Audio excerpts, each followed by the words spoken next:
लाडकी बहीण योजना अनेक महिलांना या योजनेच्या माध्यमातून दरमहा 1,500 रुपये एवढे मानधन देण्यात येते। पण ही योजना फक्त केशरी किंवा पिवळं रेशन कार्ड धारकांनाच देण्यात येते। अशाच प्रकारची अजून एक योजना बृहन्मुंबई महानगरपालिका राबवत आहे। आपल्या समाजातील दिव्यांग बंधू आणि भगिनींसाठी महिला व बालकल्याण योजनेअंतर्गत पालिकेने 40% ते 80% दिव्यांग व्यक्तींसाठी धर्मवीर आनंद दिघे दिव्यांग अर्थसहाय्य सुरू केले। या योजनेअंतर्गत दरमहा 1 ते 3,000 रुपयापर्यंत अर्थसहाय्य करण्यात येत आहे। योजनेसाठी पात्रतेचे निकष, योजनेच्या अटी शर्ती, आवश्यक कागदपत्रे व अर्जाचा नमुना बृहन्मुंबई महानगरपालिकेच्या संकेतस्थळावरती उपलब्ध आहे। आपण केव्हाही योजनेचा लाभ घेऊ शकता।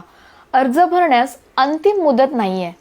सर्व कागदपत्रासहित पूर्ण भरलेला अर्ज संबंधित विभाग कार्यालयात सकाळी 10 ते दुपारी 4 या वेळात जमा करा आणि आपले 1,500 ते 3,000 आपल्या खात्यात मिळवा। समाजातील सर्व घटकांच्या विकासासाठी सरकार प्रयत्नशील आहे।